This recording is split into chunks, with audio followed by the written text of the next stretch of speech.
Pemirsa, Anda menyaksikan Jogja Jelang Siang dan berikut kita simak bersama segmen Dialog atau Daerah Menyapa.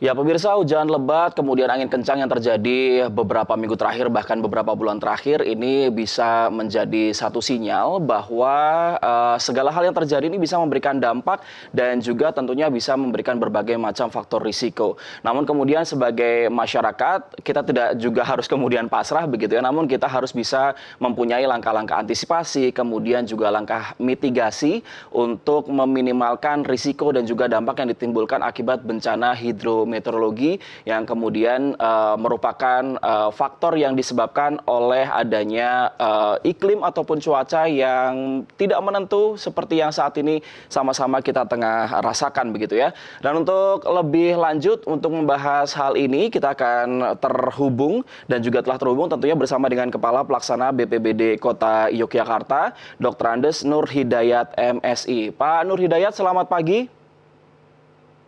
Selamat pagi Mas Aryo dan para pemirsa TVRI Jogja yang kami banggakan. Baik, terima kasih Pak Nur Hidayat. Selamat pagi, salam sehat selalu Mas. Ya, salam sehat Pak Nur Hidayat. Terima kasih telah bergabung bersama kami di Jogja Jelang Siang.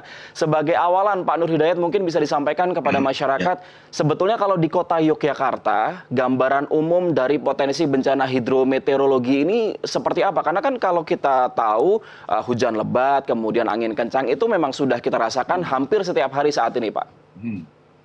Ya, terima kasih Pak Aryo. Jadi pada Bapak Ibu semuanya warga masyarakat Kota Yogyakarta, jadi perlu diketahui bahwa mulai September sama dengan Februari ini menurut pre-rilis daripada BMKG itu akan terjadi namanya juga ancaman hidrometeorologi. Hidrometeorologi itu berkaitan dengan adanya cuaca ekstrim ini Mas Aryo. Jadi cuaca ekstrim itu biasanya berdampak pada cuaca ekstrim itu antara lain ya angin kencang, kemudian hujan, kekeringan termasuk itu cuaca ekstrim. Ya, dampak dari itu semuanya antara lain juga tanah longsor biasanya, kemudian rumah roboh, pohon tumbang, kemudian banyak banjir dan genangan-genangan air yang ada di lingkungan kita semuanya ini.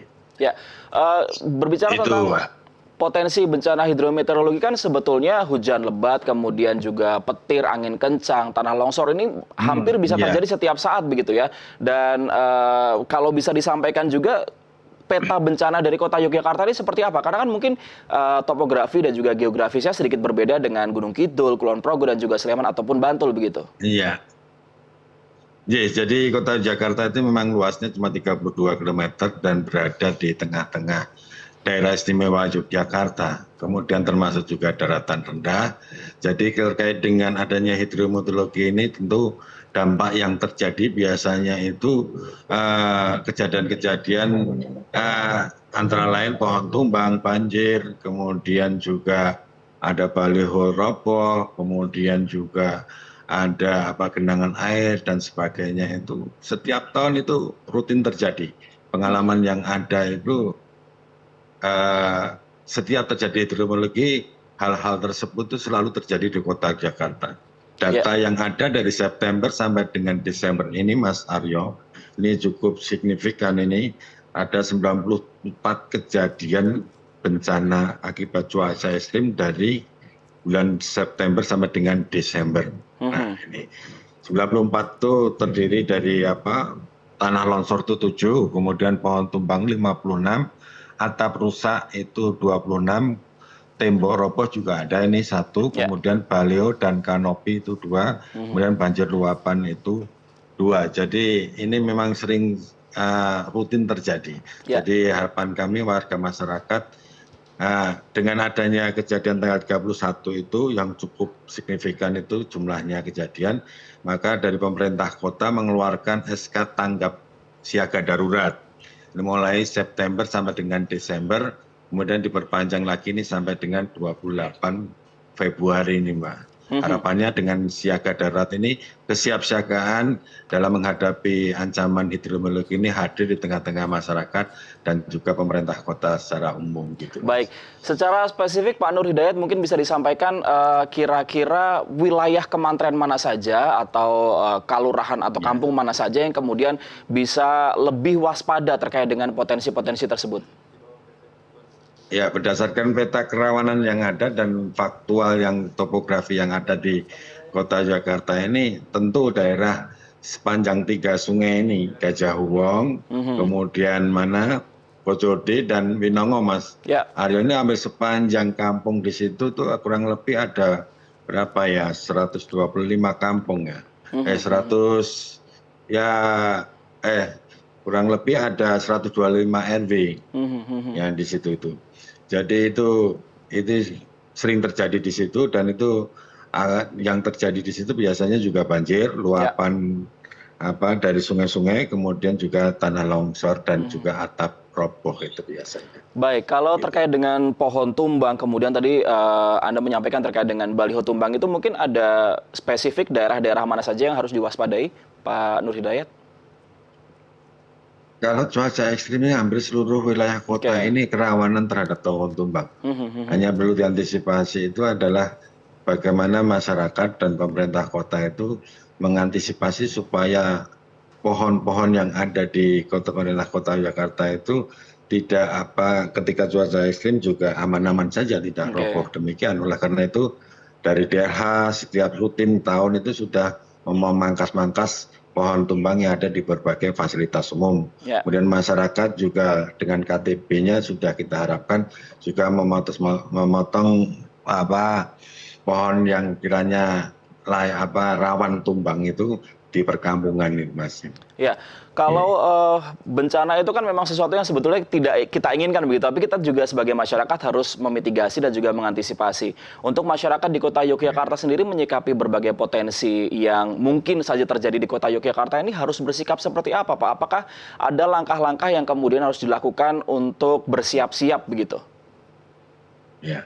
Ya, dengan mengeluarkan SK siaga darurat itu harapannya ada berbagai himbauan kesiapsiagaan dari pemerintah kota maupun juga dari masyarakat, baik secara logistiknya, peralatannya, kemudian sumber daya manusianya, kemudian juga posko komunikasinya, ini kita hadirkan setiap saat. Jadi dari posko komunikasi kita selalu membuat net lewat frekuensi radio itu jam 9 pagi, 9 malam kita terus lakukan komunikasi dengan KTP-KTP yang ada di wilayah. Kemudian kita lakukan pengecekan peralatan di sungai-sungai, Mas. Itu supaya kalau nggak percuma kalau kita pasang EWS tapi posisinya mati ketika terjadi banjir. Kita pastikan bahwa EWS itu semuanya hidup sehingga nanti bisa berfungsi dengan baik dan bisa menolong masyarakat, memberikan informasi secara tepat waktu gitu, Mas. Baik, tadi Anda menyampaikan terkait dengan KTB atau Kelurahan Tangguh Bencana, Pak. Ini kontribusi atau peran aktifnya sejauh mana untuk kemudian ikut mengedukasi masyarakat terkait dengan upaya mitigasi untuk meminimalkan berbagai dampak begitu dari bencana hidrometeorologi ini? Ya, alhamdulillah tahun 2024 ini seluruh kampung di Kota Yogyakarta ini, Mas Aryo, itu sudah terbentuk namanya Kampung Tangguh Bencana. Pembentukan Kampung Tangguh Bencana itu diharapkan adanya ketahanan masyarakat terkait dengan persoalan kebencanaan itu di tengah-tengah masyarakat. Maka di KTP itu kita latih dengan adanya pelatihan terkait dengan mitigasi, terkait dengan keterampilan, terkait dengan BPBD, dan juga sudah kita hibahkan terkait dengan peralatan-peralatan yang ada. Itu supaya nanti masyarakat bisa melakukan aksi nyata terhadap kegiatan antisipasi terhadap akibat daripada dampak bencana yang akan terjadi di lingkungannya masing-masing, Mas. Baik, Pak Nur Hidayat, belakangan ada hal-hal yang viral begitu ya di media sosial terkait dengan tas bencana yang kemudian masyarakat ini belum banyak yang tahu sebetulnya tas bencana ini apakah memang sangat dibutuhkan walaupun memang mungkin tidak akan terjadi bencana atau tas bencana ini sebagai masyarakat memang juga kita harus bersiap begitu untuk menghadapi berbagai macam potensi yang ada. Boleh dijelaskan Pak tas bencana ini seperti apa? Ya, tas bencana itu memang sejak dulu itu sudah disosialisasikan dari BNPB. Namun demikian juga sebenarnya itu teknis metode aja, metode cara bagaimana setiap individu itu kan bisa melakukan suatu upaya penyelamatan dirinya sendiri. Karena yang bisa menyelamatkan pertama kan dirinya sendiri, Mas. Dirinya sendiri, baru lingkungan, baru orang lain dan sebagainya. Kan oleh karena itu pengenalan, pemahaman terhadap keselamatan dirinya sendiri itu kalau hadir di dirinya masing-masing insya Allah juga akan selamat. Tas bencana bagian daripada fasilitasi diri sendiri dalam rangka juga antisipasi kalau terjadi sesuatu kejadian terhadap dirinya maupun juga lingkungannya. Jadi tas bencana itu isinya bermacam-macam. Itu seperti ada mantol, kemudian ada peralatan-peralatan senter, kemudian ada obat-obatan dan sebagainya itu. Ya, namun demikian mohon maaf kita belum bisa mengupayakan kepada setiap individu di masyarakat Kota Jakarta untuk membantu terkait dengan fasilitas bencana itu. Namun dengan pengetahuan itu saya kira ada bagian masyarakat yang juga harus tidak semuanya harus dibantu pemerintah. Iya, betul. Kemandirian yang penting. Ya, kemandirian masyarakat itu sendiri. Tas bencana itu hanya suatu metode saja. Jadi sekiranya itu tidak dalam bentuk tas bencana juga bisa juga. Misalnya juga setiap di motor ada bagasinya, itu diberi peralatan dan sebagainya. Itu bagian juga seperti metode tas bencana juga. Itu harapannya. Baik. Ilmunya saja. Ya, Pak Nur Hidayat sedikit kalau tadi kan dari BPBD kemudian dari pemerintah kota ini sudah mengupayakan berbagai edukasi, kemudian memberi informasi, kemudian juga perlu adanya peran serta dari masyarakat secara aktif begitu ya untuk menyiapkan diri. Kalau dari kacamata Anda sebagai Kepala Pelaksana BPBD Kota Yogyakarta, kesiapan masyarakat terhadap bencana hidrometeorologi ini ada di angka berapa persen Pak kalau boleh diangkakan?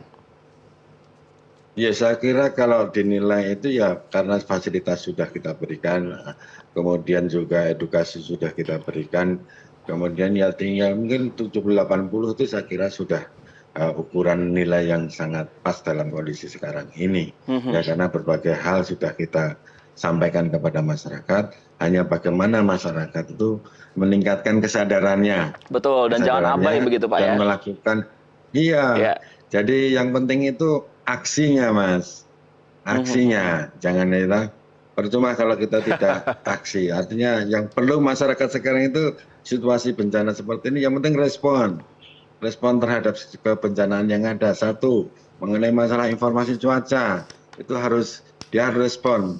Sehingga dia melakukan aksi-aksi itu juga bisa terkendali dengan baik gitu. Untuk mengantisipasi keselamatan yang ada kan gitu. Kemudian juga melakukan aksi-aksi terkait dengan ancaman mitigasi di lingkungannya masing-masing. Kira-kira di sini ini apa yang akan terjadi ketika hujan deras dan sebagainya, mungkin luapan air dan sebagainya. Tiap hari kan sudah dihadapi, Mas. Betul. Jadi, dan ini sudah diantisipasi, sudah berlangsung terus-terusan begitu ya? Iya. Jadi saluran-saluran dibersihkan. Baik. Itu penting. Kemudian sampah juga dikendalikan, dibersihkan, dibuang kepada tempatnya sesuai dengan program Masjos itu. Karena dampaknya cuaca ekstrim ini tidak hanya persoalan masalah kebersihan lingkungan, genangan air dan sebagainya, tapi juga penyakit tadi yang disampaikan Bu Alana tadi dan juga. Artinya kemudian perlu adanya peran serta dan juga peran aktif dari masyarakat begitu ya. Baik, terima kasih Pak Nur Hidayat atau Dr. Andes Nur Hidayat MSI, Kepala Pelaksana BPBD Kota Yogyakarta. Sekali lagi terima kasih banyak telah berbagi informasi dengan pemirsa Jogja Jelang Siang. Salam sehat Pak. Terima kasih Mas Aryo dan Bapak Ibu semuanya. Baik, dan pemirsa kami akan kembali dengan informasi dan juga tentunya dialog yang tadi di awal sudah saya sampaikan terkait dengan bagaimana kemudian industri rias pengantin di era masa kini di segmen Bincang Jelang Siang. Tetaplah bersama kami di Jogja Jelang Siang.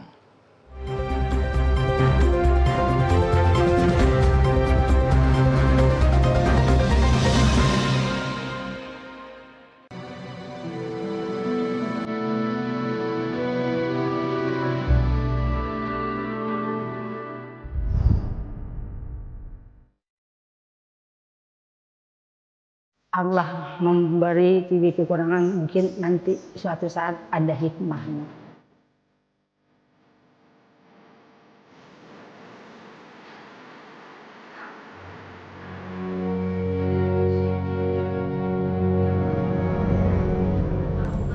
Ika Pratiwi, pemain catur yang berbakat.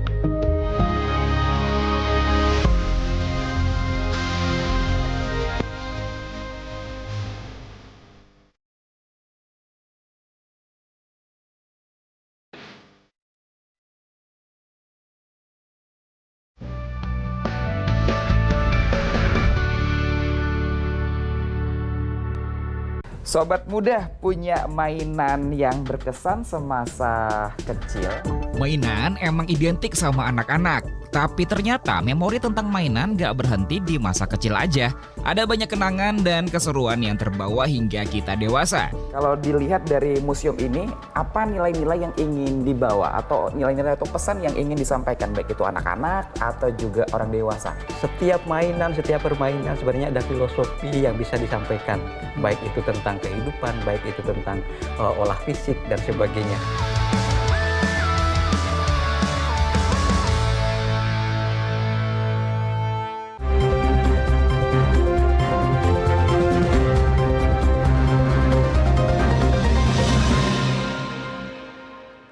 Terima kasih pemirsa, Anda masih menyaksikan Jogja Jelang Siang. Dan selanjutnya kita akan menghadirkan segmen Bincang Jelang Siang yang akan membahas tentang bagaimana industri rias pengantin di era masa kini. Dan berikut Jogja atau Bincang Jelang Siang selengkapnya.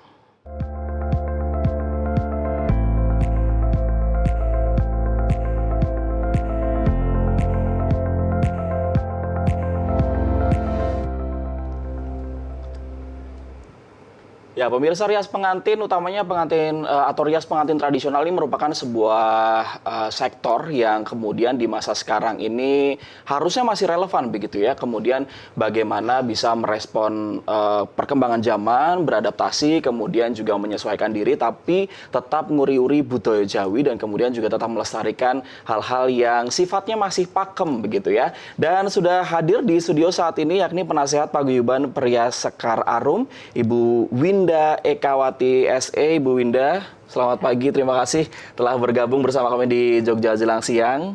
Ya. Terima kasih sekali. Ya, selamat pagi Mas Arya. Ya.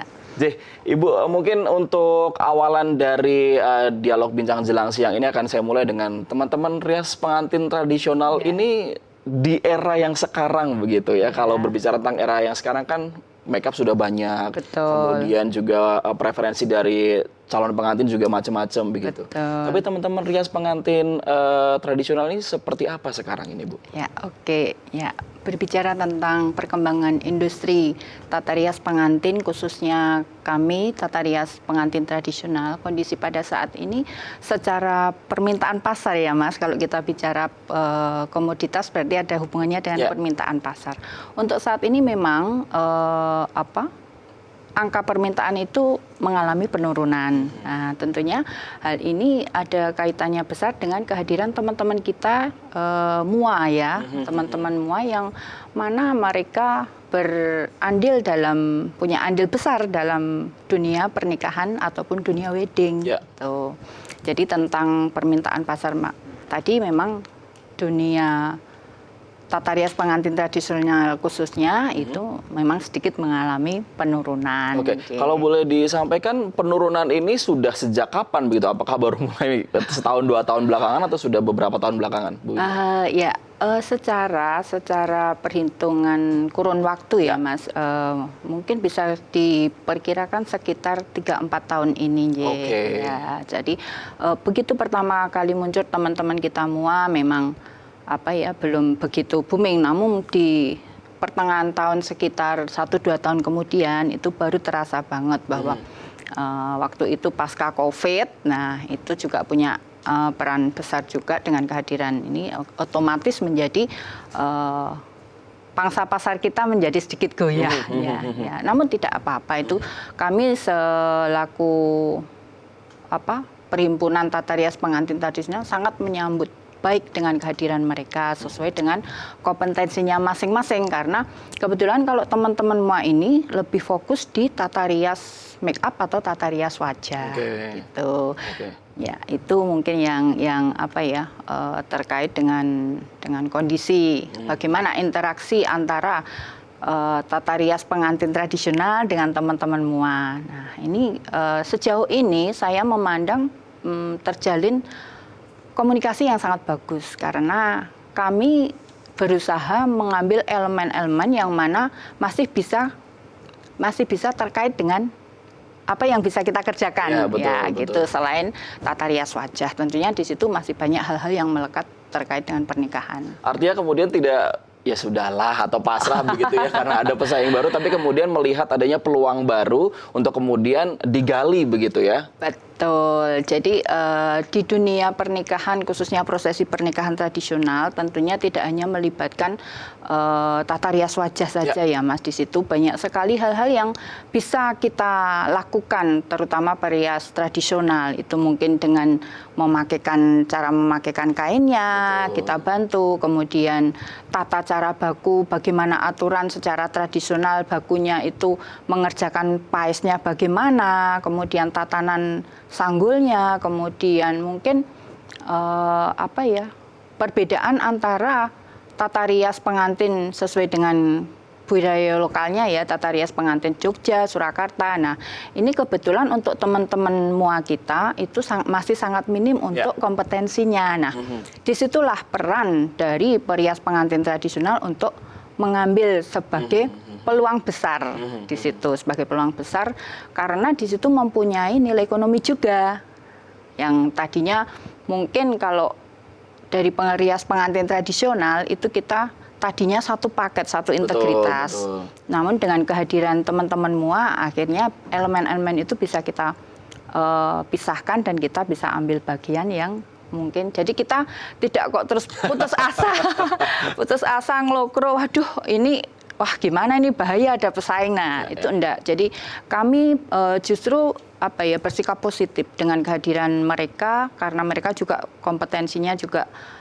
bagus di tata rias wajahnya ya. Jadi kami saling melengkapi sehingga prosesi pernikahan itu akan terwujud dengan baik. Oke, lalu pertanyaan berikutnya adalah bagaimana kemudian teman-teman perias pengantin tradisional ini merespon berbagai macam jenis makeup yang saat ini tuh tengah viral begitu. Karena kan mungkin calon pengantin ini saya maunya dengan Bu Winda begitu, tapi nanti referensi looknya seperti ini. Nah, merespon hal-hal seperti ini bagaimana Bu Winda? Jadi gini, selain kita kompetensi yang kita punya di bidang tata rias pengantin ya Mas, secara kompetensi, itu kita juga harus bisa menerapkan inovasi dan adaptif. Artinya kita mengikuti perkembangan zaman sesuai dengan permintaan dari klien. Dan kita melihat untuk masa kini persaingan kita dengan MUA itu sangat ketat. Betul, betul. Jadi ya kita berusahalah untuk meningkatkan kualitas di bidang itu. Kalau tata rias wajah, oke kita ikuti mungkin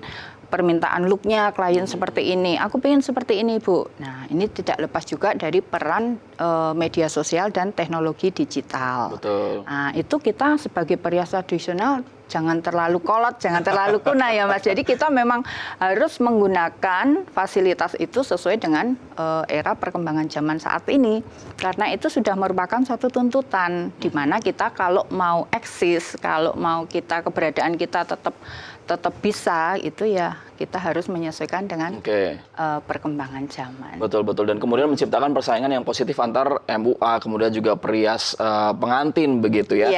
Karena kemudian pengantin-pengantin ini kan juga karena di hari spesialnya pengen tampil yang sempurna, kemudian juga akhirnya mengupayakan berbagai hal yang supaya lebih baik dan juga maksimal begitu. Nah, kalau bisa disampaikan juga Bu Winda, ini kan belakangan juga banyak ya yang viral terkait dengan adat ini dicampur dengan adat ini dan segala macam. Responnya seperti apa kalau dari Bu Winda? Ya, kami selaku tata rias pengantin tentunya juga tidak lepas dari tatanan baku ataupun pakem yang kami ugemi ya Mas, kalau bahasa istilah Jawanya kami ugemi itu kita anut. Nah, ketika kita melihat suatu prosesi yang mungkin itu sedikit bergeser dari tatanan baku, itu memang perasaan di hati kecil kami nih ya, itu tentunya ada rasa yang gitu ya. seperti ini ya, prihatin gitu ya. Kalau prihatin tapi kok terlalu jeru ya. Nah itu, kok seperti ini. Nah itu memang seringkali kita temui di dunia di dunia wedding ya Mas, di dunia pernikahan, prosesi pernikahan terutama adat. Nah ini seyogianya kami selaku perias pengantin tradisional itu meningkatkan kompetensi bagaimana pengetahuan tentang tatanan baku ini bisa untuk patokan atau paugeran. Nah, ini memang jadi jelas batasannya di mana. Betul, ya. Jadi jelas batasannya dan kami kebetulan di paguyuban kami itu mempunyai ini ya Mas, semacam moto ya. Jadi merawat tradisi, menjaga budaya. Artinya kita ketika bertemu dengan satu prosesi adat yang kita pakai paugeran ya tatanan baku yang dan mana tidak ada tawar-menawar tidak begitu ya. seyogyanya seyogyanya tidak ada tawar-menawar dan kami juga bersinergi dengan organisasi profesi perias yang resmi dalam hal ini adalah HARPI. HARPI sebagai wadah perias yang resmi yang mereka mempunyai kewenangan untuk meletakkan tatanan baku tadi. Nah, kami sebagai paguyuban itu tentunya menindaklanjuti secara kedekatan kami dengan masyarakat akan terus mengembangkan bagaimana tatanan baku ini diimplementasikan ke prosesi tata rias adat yang sehari-harinya. Baik, nanti kita lanjutkan Bu Indah, tapi kita harus jeda sejenak. Tetaplah bersama kami di Jogja Jelang Siang. Ya.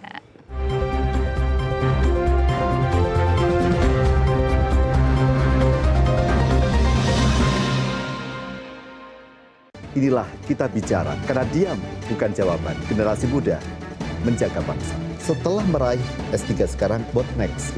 Cita-cita saya supaya permasalahan yang ada di Indonesia itu bisa teratasi. Yang dirasakan apa di awal-awal menjadi dukung? Tantangannya, kalau problem sudah mulai ada tentang kemiskinan, keamanan itu sudah mulai ada. Yang penting warga itu bisa bersatu. Untuk pentas komersil, belum lama ini juga diberikan kesempatan di Taman Budaya Yogyakarta untuk pentas secara pribadi. Dan selain itu juga kurang lebih 7 tahun terakhir di setiap tahunnya juga ada kolaborasi dengan salah satu sekolah dari Jakarta untuk mengisi mini workshop wayang kulit.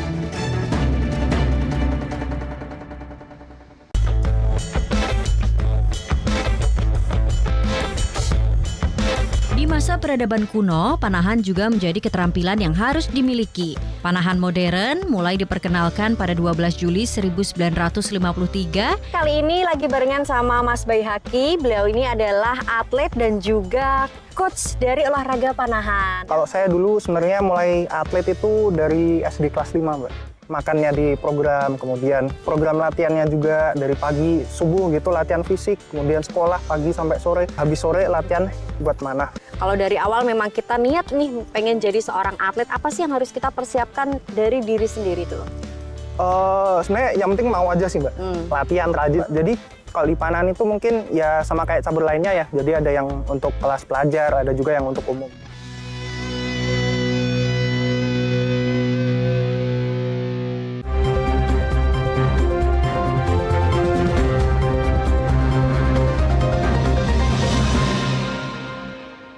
Ya pemirsa, terima kasih Anda menyaksikan Jogja Jelang Siang, masih bersama Bu Indah, masih membahas tentang industri rias pengantin, utamanya pengantin tradisional begitu ya. Di segmen sebelumnya tadi Bu Indah kan menyampaikan bahwa ada nih ceruk-ceruk atau komunitas-komunitas atau peluang begitu ya, yang kemudian bisa dimasuki. Namun saya kemudian penasaran, kalau yang saya tahu, kadang kan ada perias pengantin yang kemudian sembari nyambi begitu ya, menjadi juru upacara adat. Betul. Nah, kalau sekarang regenerasinya seperti apa? Karena biasanya kalau saya lihat, kalau lagi kondangan begitu ya, itu biasanya memang sudah sepuh-sepuh begitu. Kalau sekarang regenerasinya seperti apa, Bu Indah? Jadi gini Mas, untuk pada era sekarang ini, perias masa kini, memang kami mengakui tentang minimnya regenerasi dan minimnya kompetensi terkait dengan pengetahuan adat. Oleh karena itu mungkin yang benar Mas Arya sampaikan itu ketika di lapangan banyak kita jumpai sudah sepuh-sepuh. Nah untuk saat ini kemarin kami mencoba dari paguyuban itu memberikan semacam seminar atau pelatihan ataupun workshop ya Mas. Itu beberapa kali sudah kami lakukan terkait dengan prosesi adat. Harapan kami untuk mua-mua muda dan perias masa kini ada keinginan untuk tetap ikut merawat dan menjaga budaya. Dan alhamdulillah secara peta kemarin kami hadirkan mua-mua muda itu antusiasnya ya masih bagus sekali, dan bahkan waktu itu kami sampai overload, jadi kuotanya sampai ini berlebih ya. Nah, di situ bisa menjadi tolok ukur kami bahwa ternyata mua-mua muda ini masih mempunyai keinginan untuk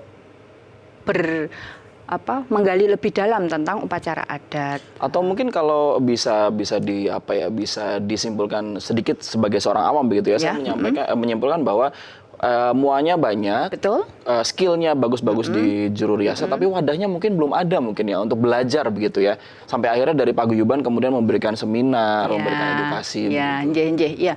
Untuk perias muda ini memang mereka mempunyai wadah, tapi wadah itu terbatas masih dalam capability tata rias make up atau tata rias wajah.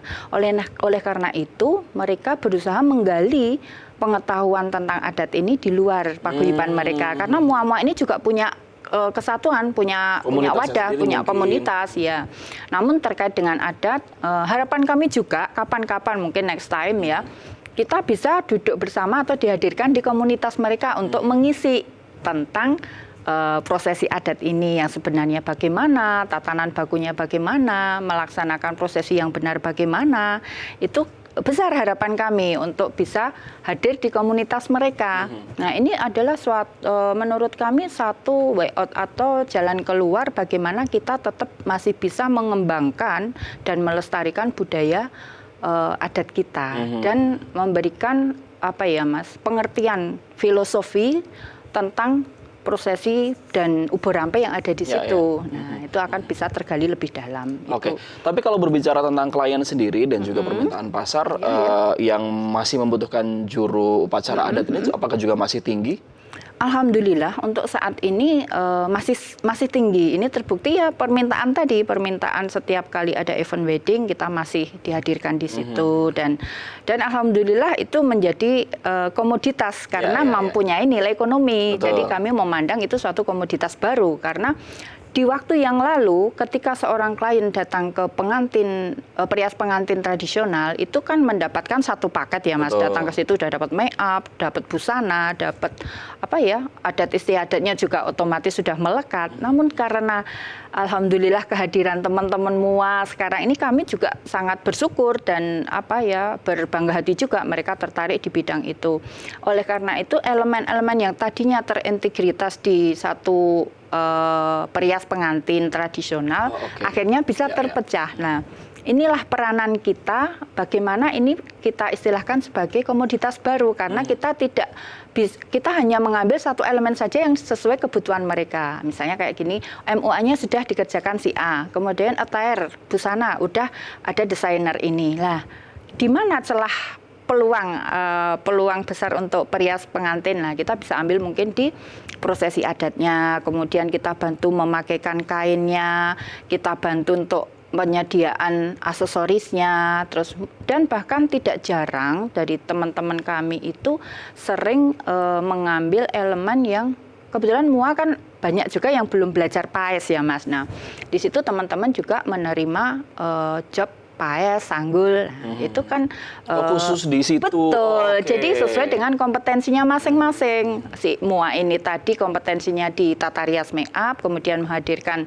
kita untuk mengerjakan elemen yang lainnya. Misalnya, Bu, ini paesnya saya belum bisa minta tolong. Nah, itulah kami mengistilahkan itu sebagai komoditas baru. Karena itu adalah penyedia jasa dan mempunyai nilai ekonomi. Oke, artinya kemudian bagaimana sebenarnya tidak hanya perias pengantin tradisional ya, tapi semua yang bekerja di sektor ekonomi kreatif ini harus bisa pintar melihat pangsa pasarnya dari mana. Betul ya, di mana kita harus membaca peluang itu bisa kita masuki Mas, dan ini bisa menjadi strategi ekonomi kita. Oleh karena itu kami yakin ke depan itu tetap keberadaan kami akan selalu dibutuhkan, masih relevan. Ya. Baik. Nah, untuk perias mungkin ya atau yang saat ini masih mencoba memulai karir sebagai perias pengantin atau misalnya MUA yang kemudian kayaknya oke juga nih jadi juru upacara adat. Nah, kompetensinya yang harus dimiliki apa saja?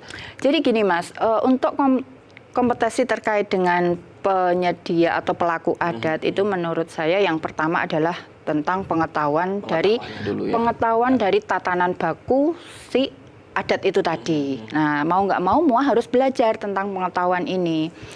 Kalau sudah tahu yang benar yang mana, yang tidak dilakukan yang mana. Belajarnya pun juga harus benar-benar ya, jangan ke ChatGPT. Carilah sumber, carilah sumber yang memang relevan dan bisa dipertanggungjawabkan. Kemudian yang kedua selain pengetahuan, nah itu saya kira di sini pengalaman di lapangan. Ketika MUA tadi istilahnya sudah cukup pengalaman, artinya dia sudah kompeten untuk mempunyai nilai jual. Itu. Kemudian yang ketiga ini saya lebih condong ke citra diri. Jadi bagi seorang juru pandu adat atau seorang pemandu adat ya, itu hendaknya tetap di dalam membawakan adat itu kita tetap memperhatikan satu busana, kemudian tata krama, tata wicara, kemudian sikap. Nah itu satu hal yang tidak bisa dipisahkan dari seorang pemandu adat. Ini penting karena apa? Sering saya juga menjumpai di lapangan ya Mas, teman-teman perias masa kini ini dia panggih memandu upacara adat ya, tapi nyun sewu dengan pakaian yang menurut kami ya kurang pantas karena mungkin menggunakan batik dan celana kulot, nah seperti itu. Nah itu kan tidak relevan dengan materi yang dia bawakan. Nah ini saya pikir bisa menjadi bagian kompetensi dari seorang pemandu adat. Oke, tadi ada 3 ya, pengetahuan, kemudian pengalaman dan juga citra diri. Itu penting ya. Jadi untuk pemirsa Jogja Jelang Siang yang mungkin juga ingin menekuni dunia perias pengantin tradisional, silakan dengarkan baik-baik ya tadi 3 tadi ya. Oke, kemudian kalau kita berbicara tentang paguyuban perias Sekar Arum. Betul. Ya. Tadi kan di awal Bu Winda sudah menyampaikan bahwa sudah memberikan edukasi, kemudian juga ayo dong kita dihadirkan untuk sharing segala macam. Tapi kalau kontribusi teman-teman di paguyuban ini sejauh ini untuk tetap relevan, kemudian tetap menjaga tradisi, ini sejauh mana Bu Winda? Jadi di paguyuban kami ya, intern paguyuban kami sampai saat ini masih intens sih Mas, masih bisa dikatakan masih masih kuat, masih karena memang kami ada itu tadi moto di situ, merawat tradisi dan menjaga budaya. Itu menjadi ciri khas dari paguyuban kami yang kami memang paguyuban yang lebih menitik beratkan pada pelestarian adat dan budaya. Dan bahkan di tahun 2019 paguyuban kami sudah masuk di Dinas Kebudayaan dan sudah mempunyai NIK nomor induk kelembagaan. Waktu itu nomor kalau nggak salah 89. Nah, di sini besar harapan kami dari paguyuban Sekar Arum ya yang selama ini dekat dengan masyarakat, sangat besar harapannya bagaimana kami bisa istilahnya terkait dengan visioner ke depan itu bisa difasilitasi, bisa terkait dengan pengembangan dan pelestarian budaya adat ini. Dan mungkin dari paguyuban Sekar Arum sedikit berbeda dengan yang lain karena kami lebih merujuk ke adat istiadatnya. Namun tidak menutup kemungkinan juga untuk penambahan ilmu secara kualitas tentang teknis-teknis yang lain, tentang make up, dan hal-hal yang terkaitan dengan rias pengantin. Betul, jadi walaupun memang tetap relevan menjaga tradisi dan juga merawat budaya, tapi kemudian juga tetap merespon adanya perkembangan zaman dengan terus beradaptasi dan juga berkembang begitu ya. Tidak kemudian saklek, ya wis aku di situ aja, itu kan tidak begitu ya. Baik, mungkin terakhir Bu Winda yang ingin saya tanyakan adalah harapan terkait dengan industri rias pengantin, kemudian juga untuk para MUA ataupun para perias pengantin muda di luar sana yang masih merintis ini, apa kira-kira imbauan dan juga harapannya dari Bu Winda? Jadi harapan kami ke depan sebagai perias tradisional itu harapan kami ya tetap keberadaan kami ini tetap akan senantiasa langgeng ya Mas ya, orang Jawa istilahnya langgeng, dan untuk para generasi muda, perias muda, kami mengharapkan sekali untuk tetap terus melestarikan budaya, tetap mencintai budaya, karena budaya adalah citra diri bangsa, dan itu salah satu elemen yang bisa membangun karakter ya Mas. Sekarang itu yang dibutuhkan adalah karakter. Nah, dengan perkembangan teknologi dan globalisasi, tapi kita sebagai bangsa Indonesia akan tetap menempatkan karakter sebagai hal yang sangat penting. Ya. Dan semoga saja semakin banyak prias-prias muda ataupun prias pengantin tradisional muda yang kemudian jadi juru upacara adat, supaya nanti kalau kondangan tuh yang dilihat ya walaupun tidak apa-apa juga sih yang masih sepuh-sepuh begitu, tapi kemudian yang muda-muda ini juga bisa muncul, kemudian juga bisa muncul lagi nama-nama baru. Betul. Supaya bisa mengisi komunitas-komunitas baru tadi ya. Ya, betul ya. Itulah tadi yang saya maksud. Jadi ayo cintai budaya kita sehingga regenerasi ini akan selalu tetap berjalan sampai nanti di masa yang akan datang ya Mas. Betul. Dan juga terakhir mungkin untuk para klien atau mungkin para calon pengantin, tolonglah ayo jangan ngeyel begitu kalau dikasih tahu tentang adat dan juga tradisi ini, karena memang teman-teman dari prias pengantin tradisional sudah tahu ilmunya, sudah tahu pengetahuan pakemnya seperti apa. Mungkin ya jangan kemudian berusaha untuk dikiak-kiok gitu ya. Ya itulah pentingnya kita mengedukasi klien ya Mas ya. Jadi klien ini yang datang ke kita itu kan tidak semuanya background-nya paham dengan aturan dan tatanan baku dari tata rias pengantin. Dan tidak apa-apa begitu, karena memang mereka klien. Iya, kita tidak menyalahkan karena mereka klien, tapi setidaknya kalau kita ada usaha untuk mengedukasi mereka, insya Allah nanti bisa kita bawa ke arah yang benar, ke arah yang sesuai pakem maksudnya, bukan benar, ke arah yang benar, ke arah yang sesuai pakem itu. Betul, karena pakem itu tidak diciptakan hanya setahun 2 tahun begitu, itu sudah menjadi sebuah pakem yang kemudian diciptakan, diturun-temurunkan, kemudian juga dijaga oleh generasi masa kini supaya tetap bisa menjadi karakter dan juga identitas tadi. Betul. Jadi memang pakem itu sesuatu yang memang di dalamnya ada aturan-aturan dan ada makna yang sebenarnya kalau kita pelajari ada maknanya, bagian dari perbagiannya. Misalnya contohnya di paes itu kan pakemnya ada ini, itu masing-masing bagian itu mempunyai makna simbolik atau makna filosofi. Oleh karena itu kenapa perias pengantin tradisional ini tidak asal mencampur atau asal mengubah ya Mas, karena ketika kita rubah sesuai dengan keinginan kita tentunya akan merubah makna simbolisnya juga, makna filosofinya juga, jadi akan kehilangan tadi yang dimaksud Paes Jogja misalnya, salah satu contohnya seperti ini kok jadi akhirnya melenceng. Betul. Bu Winda, terima kasih banyak.